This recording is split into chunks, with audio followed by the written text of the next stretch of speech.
une des premières images qui m'a marquée quand j'ai commencé à m'informer comment mieux enseigner la CAA dans ma classe, c'est la fameuse image du bébé de 18 mois et des statistiques de Jane Corson. C'est encore d'ailleurs ces statistiques-là qui me motivent au quotidien à exposer le plus possible mes élèves à la CAA partout, tout le temps. En classe, les conditions sont pas mal réunies pour que l'utilisation de la CA se fasse régulièrement parce que chaque élève a son outil de communication, parce que j'ai un tableau géant qui comprend la plupart des mots de vocabulaire de base. Aussi, j'ai accès sur mon tableau interactif à la programmation des élèves, donc je peux modéliser en groupe avec ça. Mais c'est pas parfait, j'avoue que encore à ce jour, le iPad, donc l'outil de communication de mes élèves, se retrouve dans leur sac d'école à l'arrivée et au départ. Donc, dans le transport, ils n'ont pas leur outil de communication avec eux. C'est une barrière qu'on s'impose parce qu'on a la préoccupation que le jeune soit blessé plus gravement dans l'autobus en cas d'accident de la route ou parce qu'on sait que c'est un élève qui pourrait lancer son iPad sur un passager ou sur le chauffeur. Mais je sais, je vous entends déjà penser que je fais manquer des belles opportunités de modéliser à mon jeune. La solution pourrait être vraiment simple. Il suffirait tout simplement d'imprimer une planche sur laquelle les mots de base se retrouvent avec certaines formules de salutation, peut-être les photos des parents, du chauffeur, des intervenants que le jeune pourrait rencontrer. C'est dans mes projets. Prochainement, je vous le promets, je vais intégrer ça aussi dans ma pratique avec mes élèves.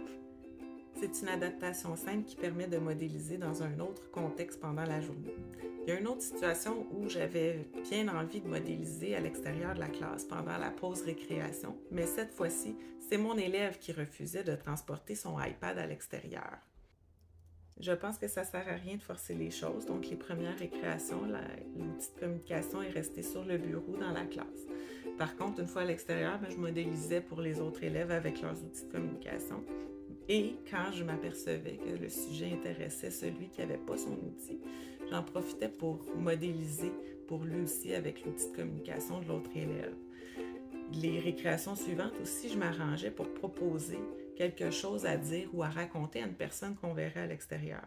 Je sais pertinemment que si c'est quelque chose de drôle qui s'est passé, par exemple une gaffe qui s'est produite pendant la matinée, mon élève a évidemment envie de raconter ça à d'autres personnes. Ce sont des stratégies qui sont simples, mais qui ont été efficaces dans cette situation-là. Ça n'a pas été long que mon élève a commencé à apporter son outil de communication avec lui à l'extérieur. Maintenant, ce qu'il suffit de faire, c'est de modéliser régulièrement pendant la pause récréation pour que mon élève continue de voir la pertinence d'avoir son outil de communication avec lui, même à l'extérieur. J'ai envie de vous témoigner une situation que j'ai vécue dernièrement avec une nouvelle élève qui est dans ma classe depuis maintenant un peu plus d'un mois. C'est une jeune qui a très peu été exposée à la modélisation sur un outil de communication auparavant, mais qui est très intéressée par les activités que je lui propose en classe. Par contre, chaque fois que je tentais de modéliser sur son outil de communication, c'était systématique. Elle refusait de regarder et repoussait son outil de communication. Quand je lui laissais son appareil devant elle, elle pianotait sur l'écran, ce qui faisait des longs messages qui faisaient aucun sens. J'ai toutefois persisté à modéliser un mot ici et là, tout en m'assurant de me maintenir assez loin pour pas qu'elle repousse l'iPad. Et je pense aussi qu'elle bénéficiait de la modélisation que je faisais au groupe quand j'étais sur mon tableau interactif ou quand je m'adressais individuellement à ses pairs sur leurs outils de communication. Dernièrement, j'ai observé des changements qui sont très positifs. Elle commence de plus en plus à s'intéresser à ce que je modélise. Elle accepte de plus en plus de regarder, repousse de moins en moins l'outil de communication. Je ne dis pas qu'elle pianote plus sur l'outil, mais c'est moins fréquent.